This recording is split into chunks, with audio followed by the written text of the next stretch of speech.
So chapter 9 deals with conics. So those are shapes like circles, parabolas, ellipses, hyperbolas. So 9.1, we're going to learn about circles and parabolas is in the second part.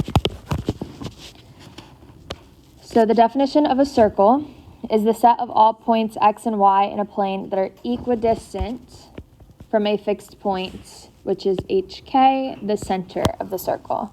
The distance r between the center and any point on the circle is the radius. So our center is hk, and then our radius is the same length from our center to any point on the edge of the circle. So this, whatever length that r is, it's going to be the same if I go from the center to a point over here on the circle. So it'll be the same distance. So our equation of a circle is this guy here.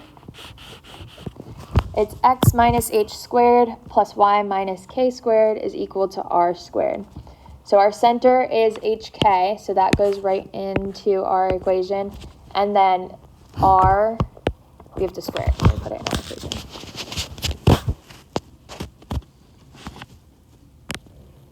So looking at example 1.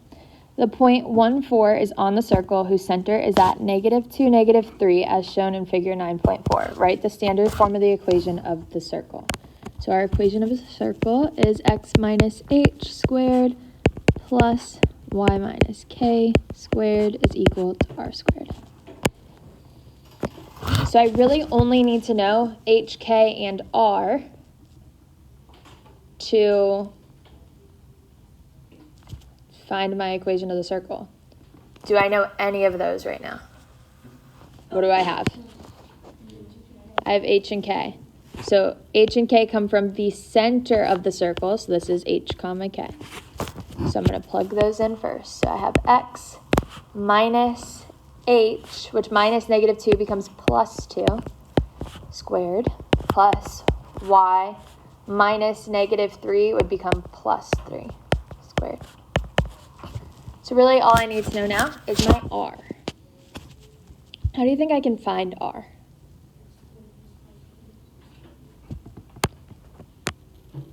I can find the distance between my center and this point on the circle, and that'll give me r. So I'm going to use the distance formula. So my distance formula is the square root of x2 minus x1 squared plus y2 minus y1 squared.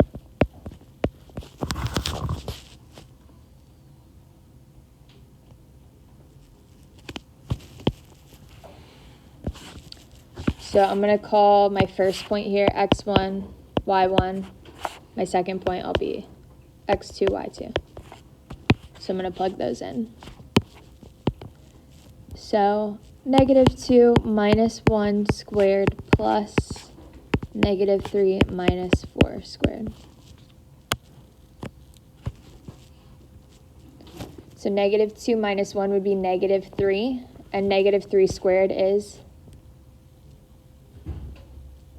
9. And then -3 minus 4 would be -7, and -7 squared, 49. Yes, this is example 1.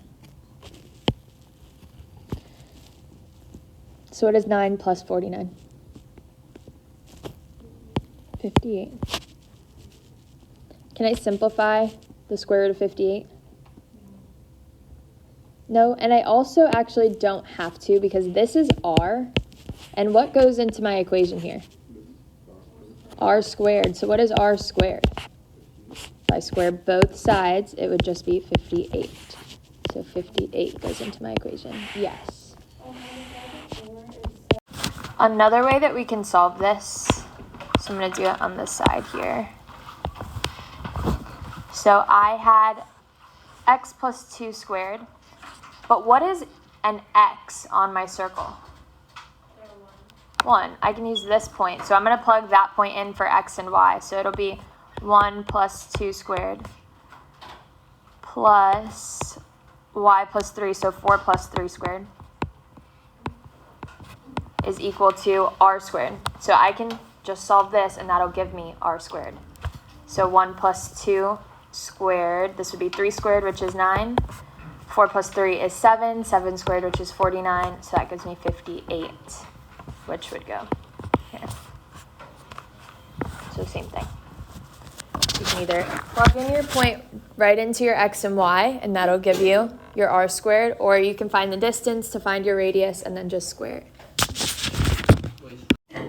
So example 2, we're going to be sketching a circle given by the equation and identify its center and radius. So to identify our center and radius of a circle, it's easiest when we have it in our standard form. So x minus h squared plus y minus k squared is equal to r squared. So we want to put this equation here in our equation of a circle. So we want to make it look like this. What do you think I need to do to get it to look like that? Start by moving over the 6. I can do that. And do what?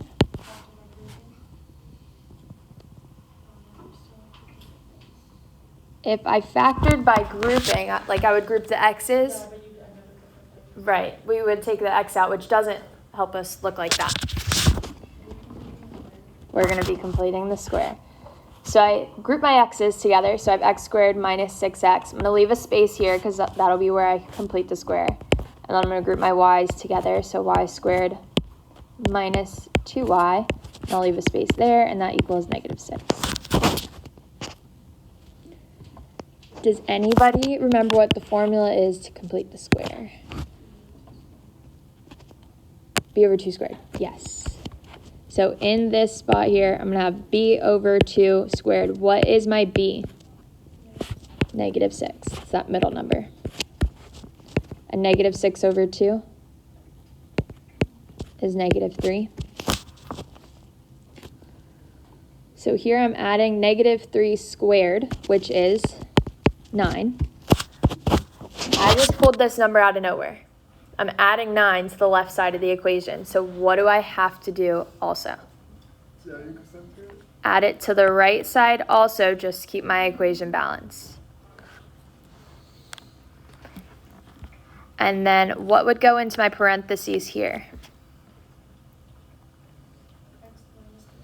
Perfect. It's the x and the minus 3. So those two things in here that are squared go into the parentheses squared. So x minus 3. Mm-hmm. Is it always like the sign of before you switch it? Right, it'll always be like whatever this sign is. Because when you square it, it always turns positive. So you have to do the sign before you square it. Wait, what's that negative 3 squared? So let's do the same thing for our y's. Again, we have b over 2 squared. And what's our b here? So negative 2 over 2 squared. Negative 2 over 2 is negative 1. So negative 1 squared would be positive 1. So I'm adding 1 to both sides of the equation. What's going to go into my parentheses here? Y minus 1 squared. And then I'm adding in between, because this was positive. So I have x minus 3 squared plus y minus 1 squared is equal to what? 4. I just add all of these together. That gives me 4. So now this is my standard form of an equation of a circle. So this is the equation of a circle. What is my center? Perfect. 3, 1. Because my standard form has minus, so I always change the signs. So since it's minus h and minus k, you change the sign. So it'll be positive 3, positive 1. And then what is my radius? Is it plus or minus or just 2? Radius is the length, so it'll always be the positive. Oh. So it's 2. So this, remember, The number that it's equal to is r squared, so we have to take the square root. So r squared is 4, so r is 2.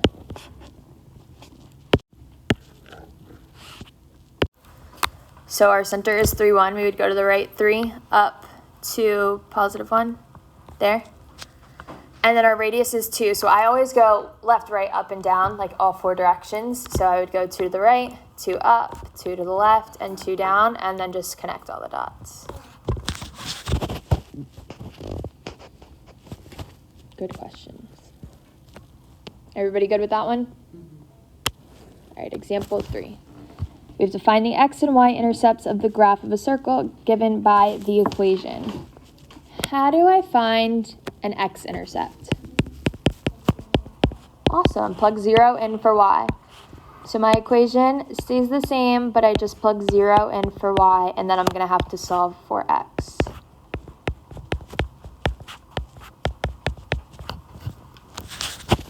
So what should I do first here? 0 minus 2 would be negative 2, and negative 2 squared is 4.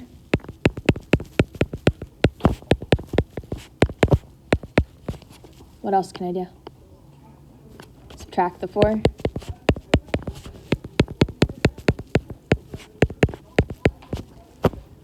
And then what? I could square root it, but I think this may factor, so I'm going to FOIL it. So we have, remember, when we FOIL this, it's like saying x minus 4 times x minus 4. You can't just square the x, and you can't just square the 4. You have to FOIL. So it'll be x squared minus 4x minus 4x, so it'll be minus 8x plus 16 is equal to 12. What do I do next?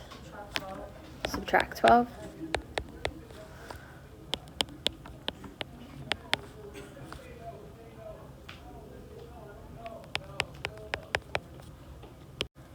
Do I have 2 factors of 4 that add to negative 8? No. So what do I have to do? Quadratic. I wonder if we're going to end up with the same thing. You would. So if we do the quadratic and if we solved from here, you'd end up with the same thing. So I think we should always check by FOILing first. I would, and then you could always just go back to there, because again, you'll end up with the same. Let's do it both ways. So our quadratic formula is negative b plus or minus the square root of b squared minus 4ac over 2a. So this would be 8 plus or minus the square root of 64 minus 4 times a times c, so that would be minus 16 over 2 times a, which is just 2. So 64 minus 16 is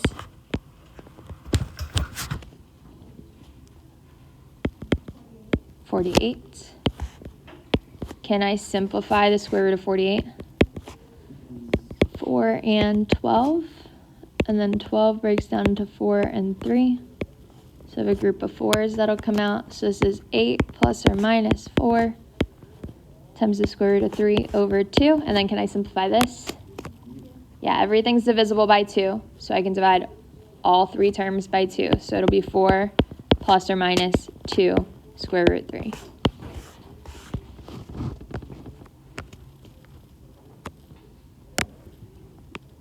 So it asks for our x-intercepts here, right? Yes. So our x-intercepts are our points. So that would be 4 plus 2 square root 3 comma 0 and 4 minus 2 square root 3 comma 0. So those are x-intercepts. Because it crosses it twice. I got something different, but I after 48 answered 2 and 24. And then I broke it down into 12 and 2. Oh, I didn't break down the 12. So if I solved it from here, from where Ashley said, instead of FOILing the left side, I can just take the square root of both sides. So here I have x minus 4 is equal to plus or minus square root 12.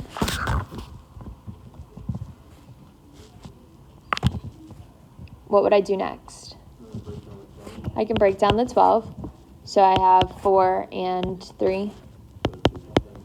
So 2 comes out, perfect. So it'll be plus or minus 2 square root 3 is equal to x minus 4. And then what else can I do?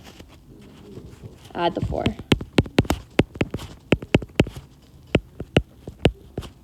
So we get the same thing.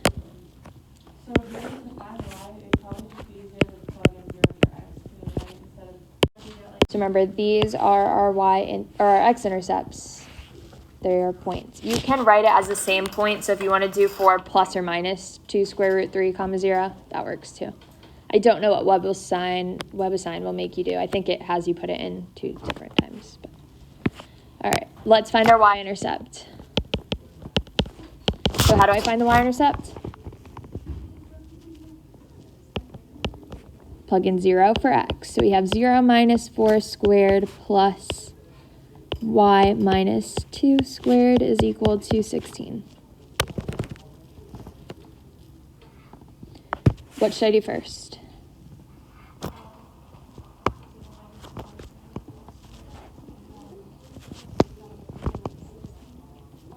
Yep, so we have 16 plus y minus 2 squared is equal to 16. Then what should I do? Subtract the 16 on both sides, so y minus 2 squared is equal to 0. Then what should I do? What did we see in the last one that's an easier thing to do instead of foiling it out? Square root both sides. Ro, is that what you were going to say? Square root of 0 is 0. And then what should I do? Add 2. So y equals 2. So what would my my y-intercept be as a point? 0, 2. So how come we only got. So our graph probably looks like this-ish. Could look like this. So here I only crossed the y-axis at 1 point, but I crossed the x-axis at 2.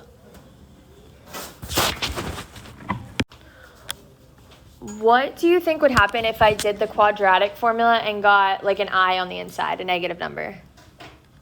Or if I took the square root of a negative number here?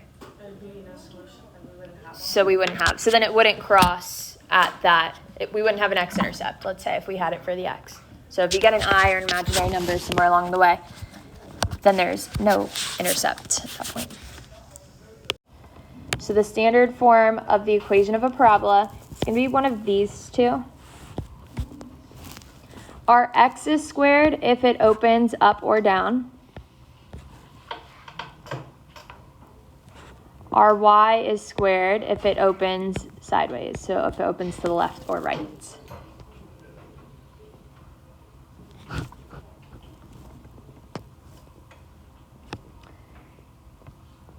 In our equations of a parabola, not only do we have the parabola, but we also have these two things called the directrix and a focus. So a parabola is the set of all points x and y in the plane that are equidistant from a fixed line, which is the directrix. So the directrix is this fixed line down here. And a fixed point and the focus not on the line. So the focus will always be, think of the parabola as a bowl. The focus is like inside the bowl. So it'll always be in your bowl. If your parabola opens to the left, your focus will be in the bowl on the left.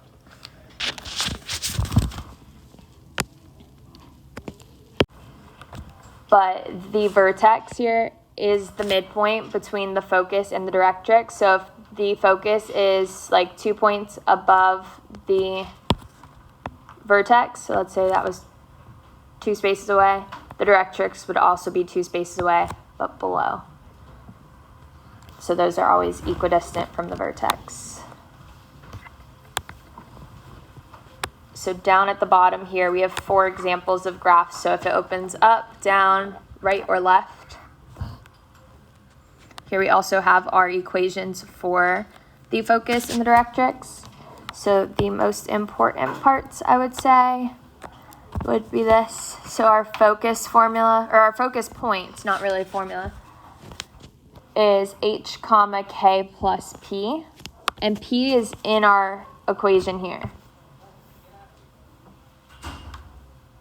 So we just add p to whatever our k is. So p is the distance. I'll write that down so you guys can remember. P is the distance from the vertex to the focus.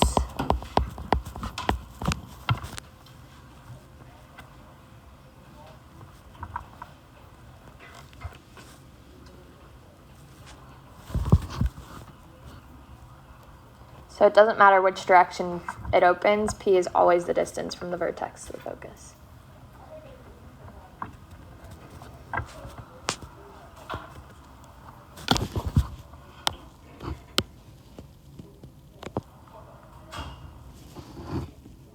And then we also have an equation for our directrix, because remember, directrix is a line. So if it's a horizontal line, it's going to be y equals. So it'll be y equals k minus p. That changes if it's a vertical line, because vertical lines are x equals. So then if our directrix is a vertical line, if our parabola opens sideways, then it'll be x is equal to h minus p. All right, let's look at some examples.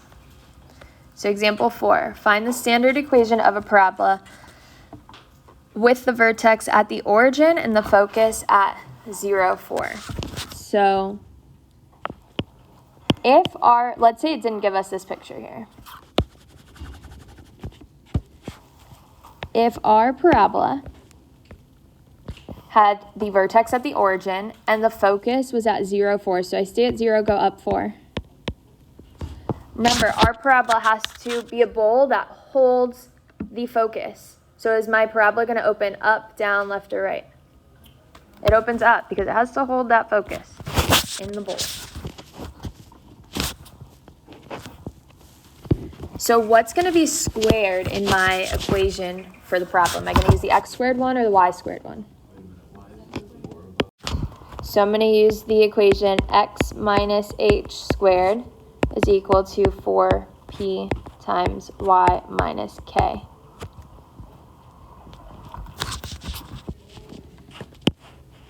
My vertex is h comma k. What are h and k if my vertex is at the origin? 0, 0. So I'm going to plug in 0 for h and k. So I'll plug in 0 so we can see what happens. So it'll be x minus 0 squared is equal to 4p times y minus 0. So zeros can just go away. So we have x squared is equal to 4p times y. So going back to what I wrote on the last slide, what is p? So what is our distance here between the vertex and the focus? 4. So p would be 4. So I can plug that in. So p is the distance from the vertex to the focus, which here that is 4. So we plug 4 in for p. So this will be x squared is equal to 4 times 4y. So x squared is equal to 16y. But if you look at the right corner where it has the graph, they left it as y equals, so they divided both sides by 16. This is fine for me. I don't know about WebAssign. It may have it as like y equals already, so then you would just have to divide to move everything to the other side. So here we have to find the focus of the parabola given by y equals negative 1/2 x squared minus x plus 1/2. What do you think I need to do to find the focus of the parabola? Well, you would factor it, and then you get y equals a number. I can factor it. What should I do first to factor it, though? Times 2 everything. Multiply everything times 2 just to get rid of those 1/2s because we don't like it. And then also, since my x squared term is a negative 1/2, I'm going to multiply everything times negative 2 just to make that one positive. So times negative 2, times negative 2, times negative 2, and times negative 2. So I have negative 2y is equal to x squared plus 2x minus 1. So remember, my equation of a parabola, my standard form, is x minus h squared is equal to 4p times y minus k. So I want it to look like this. That's my goal. Yes. So how do I know that I'm going to use the x squared one and not the y squared one? What do you guys think? Well, because here x is the one that's squared. So I'm going to have to use the one that x is squared. All right. So let's see if this factors. Do I have two factors of negative 1 that adds to 2? No. So what do you think I have to do?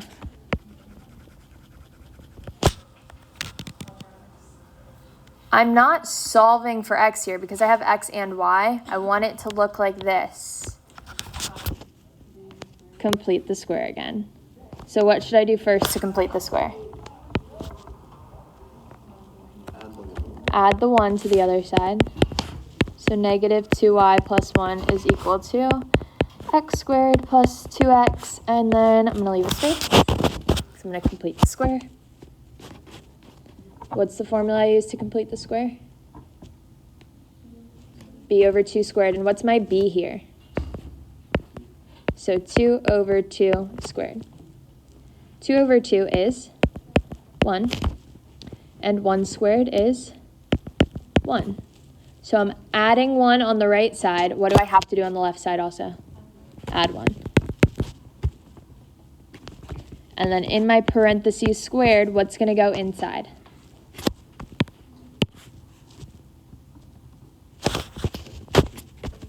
X plus 1. Perfect. And then that's going to be equal to negative 2 plus 2. Negative 2y plus 2. Yes. Just because my formula starts with x minus h squared, I'm just going to switch these two around.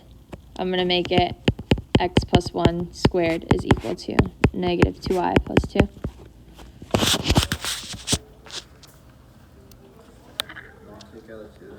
Perfect. I want it to be like this, my y in parentheses, so y minus whatever number I have.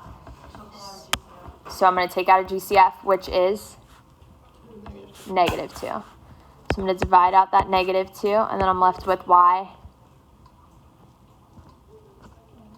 minus 1.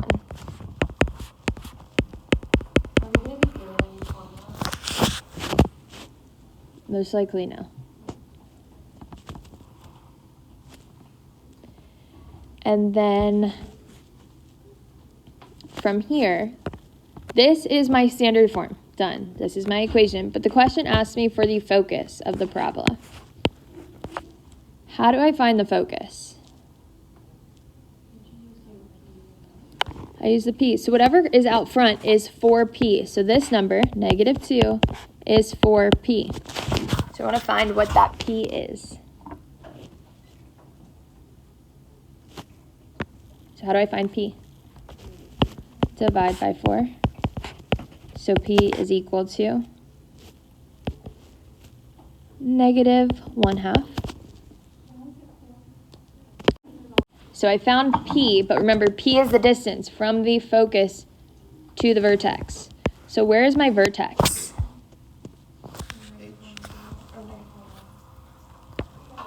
So it's hk, and we flip the sign. So we flip the signs of both. So it'll be negative 1, 1. So we go to the left, negative 1, up 1.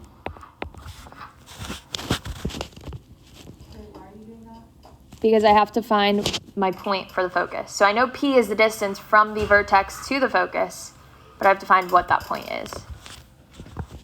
So there's my vertex.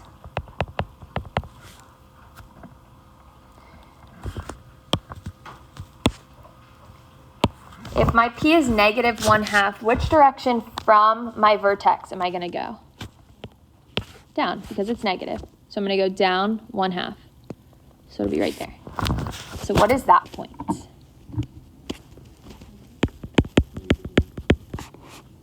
Perfect. The x doesn't change. It's still to the left, -1. And then it's only up 1/2 now. So even though it didn't ask us to graph it, I think it's always helpful to graph your parabola problems to get a visual of like where your vertex is, where your focus is, and that way you can kind of see which way it's going to open and whatnot. So you can use the formula, because our formula for the focus is h comma k plus p. So our h was -1, and our k is 1, and p is -1/2. So that would be -1, 1/2. So either way, you can graph it. So I found it by graphing, or you can use the formula. Yes.